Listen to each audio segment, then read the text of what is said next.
sains dan teknis di bidang umum teknik mesin. CPL ke-7 mampu mengintegrasikan pemikiran logis, kritis, sistematis, inovatif.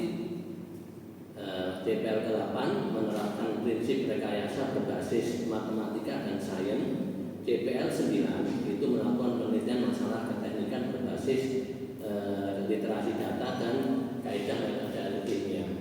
Mata kuliah statika struktur ini mempunyai 4 YPMK, yang mana 4 YPMK tersebut adalah tujuan akhirnya adalah satu, mahasiswa setelah kuliah mampu memahami, menghitung, menganalisa sistem statika struktur, sistem keseimbangan struktur, sistem gaya normal, gaya geser dan momen bentur, serta sistem rangka data.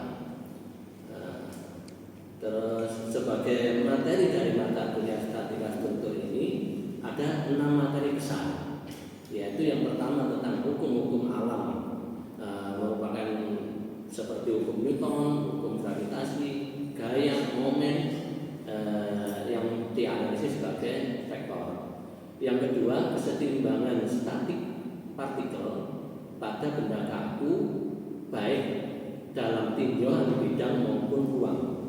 Yang ketiga, pusat bidang dan momen inersia bidang. Yang keempat, reaksi tumpuan. Yang kelima adalah gaya dalam momen padatan dan elemen struktur. Yang terakhir adalah rangka batang sederhana atau struktur truss. Dalam metode untuk hitungan truss sederhana dan truss model struktur rangka tertentu. Sebagai referensi, kami menggunakan buku Mekanika untuk Engineer dari Beer and Johnson. Untuk referensi tambahannya ada Timoshenko yang diterjemahkan, terus ada Popov dari mekanik, sebagai buku dari mekanika teknik. Kemudian penunjangnya berupa mekanika teknik dari Bloch maupun William G. Graetz. Metode assessment, metode pembelajaran, ini pendekatannya adalah kolaboratif, artinya bagaimana mahasiswa itu bisa berinteraksi melalui diskusi, baik dalam penugasan maupun dalam perkuliahan. Kemudian sebagai rencana evaluasi atau penilaian dari mata kuliah ini, kami ada 2 kali penugasan, yaitu tugas pertama sebelum UTS dan tugas kedua sebelum UAS, yang mana masing-masing bobot tugas itu memiliki beban 50%, yaitu 25% ada di tugas pertama, 25% ada di tugas kedua. Kemudian bobot penilaian UAS atau dan UTS itu masing-masing memiliki bobot penilaian 25%, 25%. Demikian juga rubrik penilaian, karena ini pendekatan tugas itu adalah menjawab soal isi berbentuk isi dari beberapa studi kasus yang ada di lapangan. Jadi rubrik penilaiannya yang pertama adalah ketepatan waktu mengumpulkan, kemudian identifikasi soal yang diberikan oleh mahasiswa sebelum menjawab, kemudian ada kelengkapan gambar, dalam artian karena ini statika struktur adalah pendekatan free body diagram, diagram benda bebasnya, itu juga masuk di dalam rubrik penilaian. Kemudian pendekatan persamaan, persamaan matematika yang dibangun dari free body diagram, kemudian implementasi dari persamaan matematika yang ada, yang digunakan untuk menggunakan persamaan, memberikan jawaban. Yang terakhir adalah ketepatan dalam jawaban yang disampaikan. Nah, mungkin itu perkenalan mata kuliah statika struktur yang bisa saya sampaikan, sekaligus pertanyaan mulai dari RPS secara garis besar maupun sampai model evaluasi yang akan dilakukan pada mata kuliah ini. Untuk berikutnya izinkan kami untuk menunjukkan suasana pembelajaran di dalam kelas dari salah satu pertemuan yang ada pada salah satu RPS dari satu semester yang dijalankan. Assalamualaikum warahmatullahi wabarakatuh. Ketemu saya lagi dalam mata kuliah statika struktur. Untuk mendapatkan berkahnya dari kuliah ini, kita buka dengan bacaan basmalah. Bismillahirrahmanirrahim. Saya lanjutkan ke materi momen dan kopel. Jadi dasar momen dan kopel ini itu adalah di gaya. Jadi pertanyaannya, teman-teman ada yang paham gaya tidak? Atau apa itu gaya?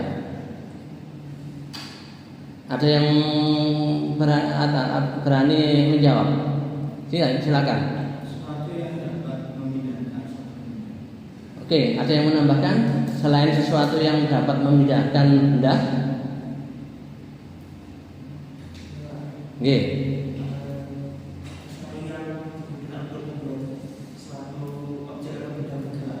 Oke, siap.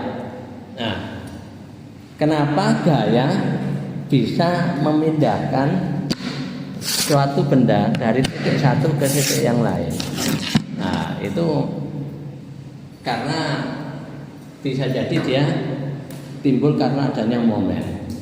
Nah, fokus hari ini adalah tentang momen mata kuliah kita. Nah, apa itu momen? Jadi ada dua hal, ada momen, ada kopel. Jadi kenapa ada momen dan ada kopel? Karena adanya gaya, syaratnya harus ini dulu, ada benda tegar.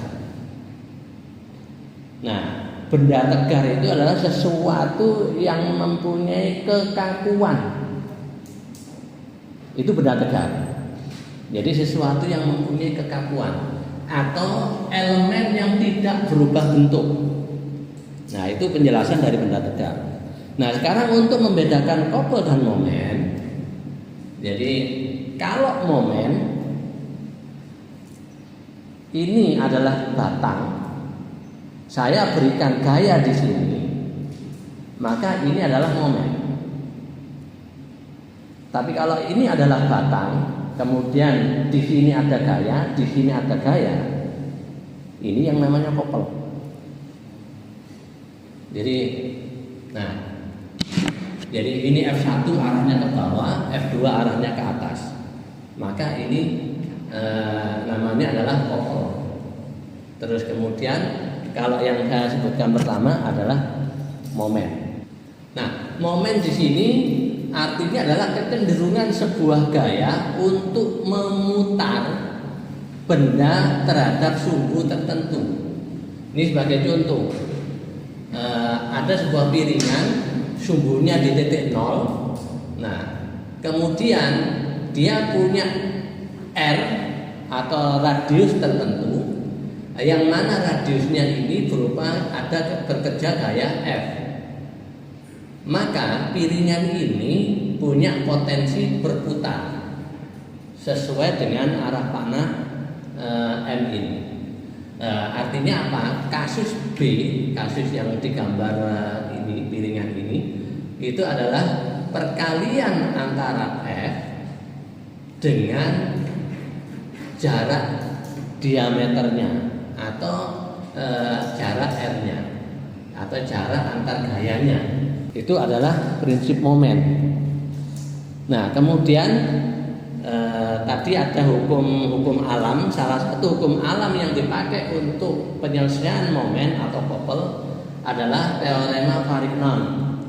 Apa itu teorema Varignon? Bahwa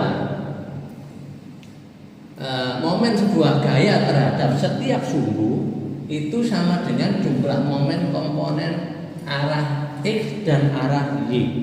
Nah, momen bisa dihitung dengan cara mengalihkan gaya dan arah terhadap suatu pusat momen dengan catatan harus tegak lurus. Artinya apa? Ini anggap sebuah gaya. Nah, supaya gaya A ke B atau gaya yang diwakili oleh A dan B ini bisa menjadi momen terhadap bidangnya, maka harus dikalikan jarak tegak lurusnya terhadap titik berputar. Demikian juga untuk komponen jarak yang lain, A ke P ini adalah mewakili unsur X, A ke Q ini mewakili unsur Y. Ini adalah pendekatan teorema Varignonnya.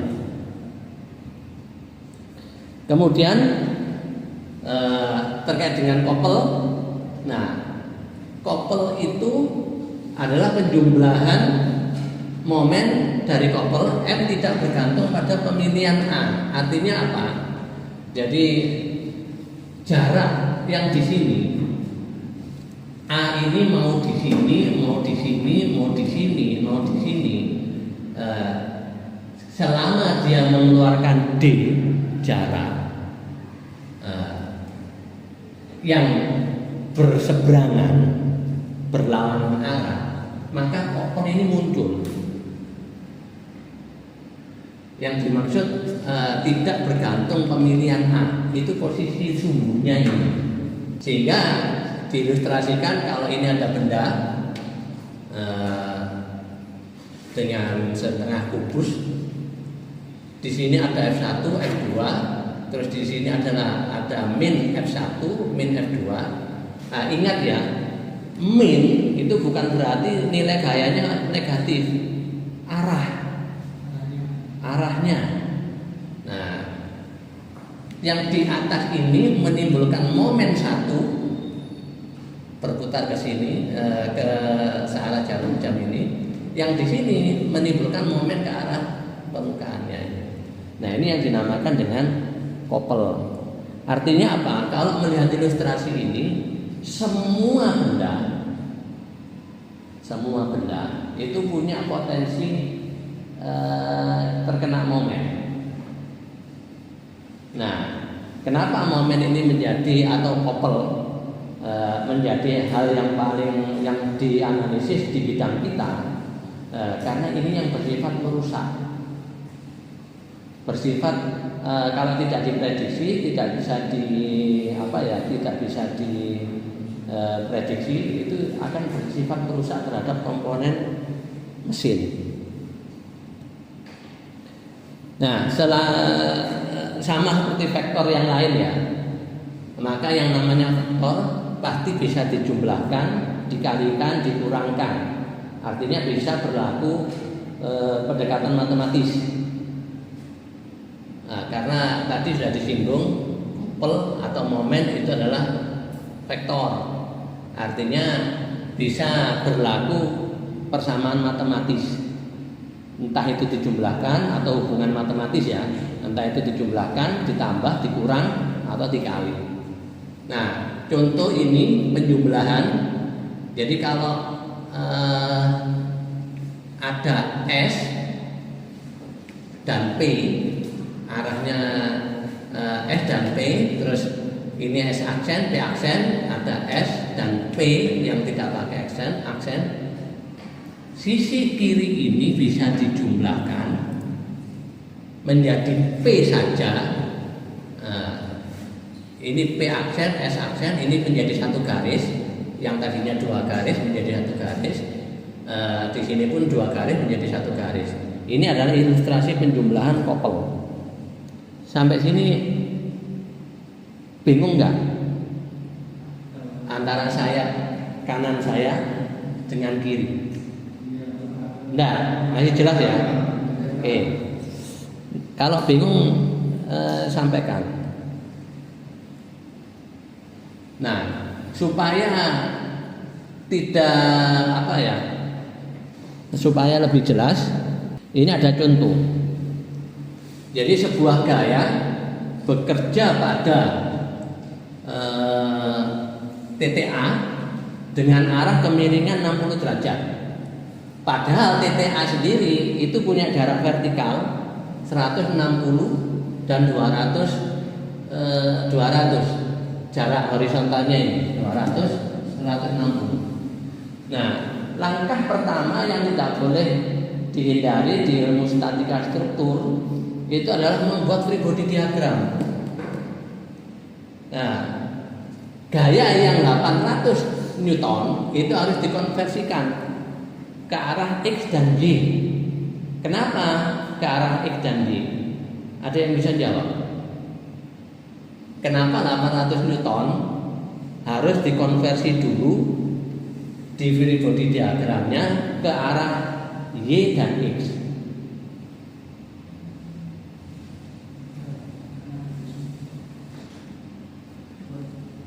Iya. Apa? Arahnya? Arahnya?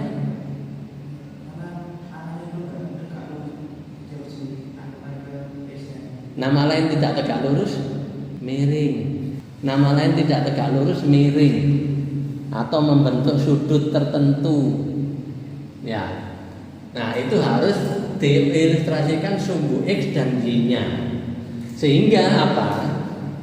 Akhirnya mempengaruhi muncullah persamaan matematika. Inilah yang dinamakan persamaan matematika. Ketika komponen X, ya berarti yang terlibat adalah F dan cos-nya, cos sudut yang terbentuk. Ketika komponen Y, yang terlibat adalah sin dan F-nya, sin dari sudutnya dan F-nya. Ini hasilnya, saya tidak mau ngitung, nanti coba dihitung sendiri. Nah, kalau sudah menemukan X dan Y komponen gayanya, maka kita bisa mencari momen gaya yang ada. Yang A ini adalah momen terhadap X. Artinya momen terhadap X berarti pengalinya adalah pengalinya jarak A ke Y. Pengalinya, kalau dia momen terhadap X, artinya momen di sini. Kalau momennya di Y, maka pengalinya adalah FY dikalikan BC, B ke C. Nah, ini satuannya Newton meter. Satuannya Newton meter. Nah, arahnya searah jarum jam. Kenapa arahnya searah jarum jam?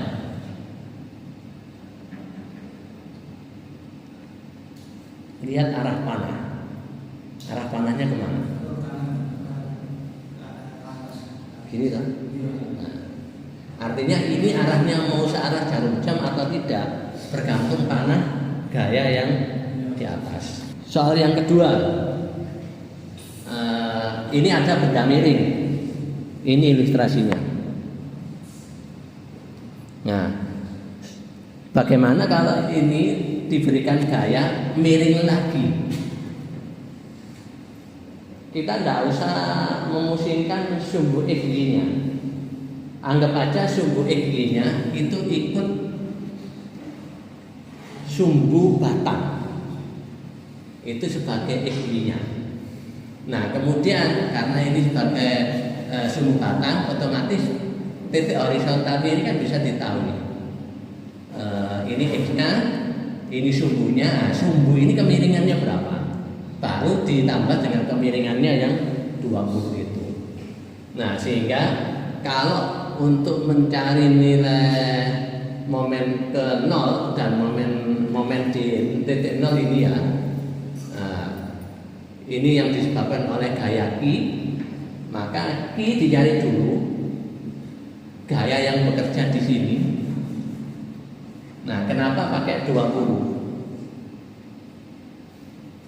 Karena referensinya adalah membentuk sudut 20 derajat. Makanya ini yang dipakai 20 derajat. Nah, kemudian kalau Q sudah diketemukan, maka baru bisa digunakan untuk mencari momen di 0. Jaraknya berapa?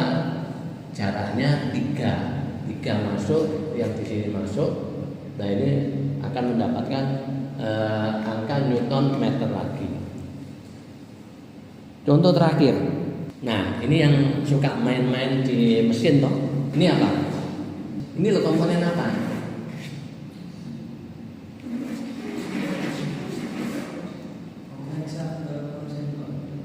Poros engkol, crankshaft atau poros engkol. Benar. Kalau yang di sini apa? Nama lainnya sengkren titik. Connecting root. Yang di sini piston. Nah, mekanisme crankshaft, connecting rod dan piston itu kalau dijabarkan dalam free body diagram akan seperti ini. Nah, pergerakan piston ini akan menimbulkan putar di sini. Nah, putarannya berapa, mengandung momen berapa, itu kan bergantung dengan gaya dorong yang dimiliki oleh piston. Begitu kan? Nah, maka asumsinya di statika struktur, karena nanti pengembangannya ini adalah di kinematika dinamika. Jadi asumsinya P ini didistribusikan ke batang oleh batang, mengarah ke batang connecting rod ini, yang nanti di titik B, di titik ini ya, itu punya 2 elemen gaya, arah Y dan arah X. Makanya ini muncul cos, sin, panjang AB itu jarak CB-nya, terus sudutnya. Nah, kemudian masuk penjumlahan bahwa momen di A itu merupakan penjumlahan antara P X dengan P Y. Artinya komponen gaya vertikal dan komponen gaya horizontal.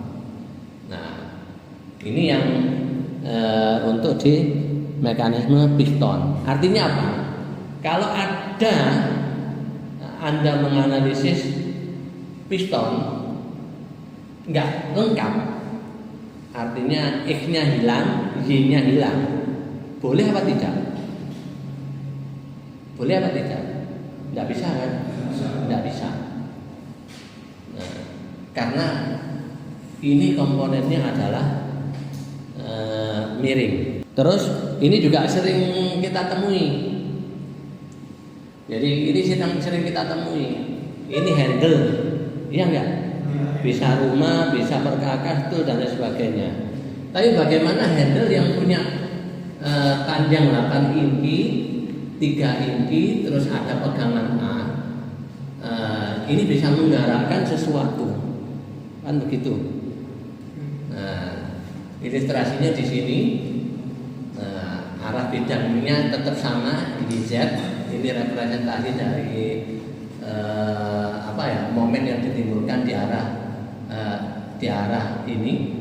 Nah, kemudian ini arah Y-nya, terus ini arah Z-nya, Nah, sehingga berapa sudut yang terbentuk dari setang ini untuk menimbulkan momen. Jadi itu ilustrasi yang dari handle. Nah, terus sebelum saya akhiri, ada pertanyaan terkait dengan contoh soal, karena sudah saya siapkan beberapa soal studi kasus yang sudah atau yang umum sering Anda jumpai di kehidupan di sekeliling kita. Hanya saja mungkin kita kurang peka terhadap hal-hal tersebut. Ini saya ilustrasikan di contoh soal yang bisa Anda buat latihan. Ada pertanyaan? Nggih. Nanti di contoh soal kan ada, kalau disebutkan ada sin sama cos, itu perhitungan kita pakai sin atau pakai cos? Perhitungan sin dan cos. Nah, perhitungan sin dan cos kodenya ada di X atau Y. X itu biasanya kalau Kartesian. X ini yang horizontal atau vertikal? Bahasa kita yang tidur atau berdiri? Nah, kalau Y yang berdiri kan, yang tegak lurus toh. Nah, ini artinya kalau kartesiannya walaupun begini, contoh yang kedua kan begitu. Nah, ini tetap asumsinya di sini.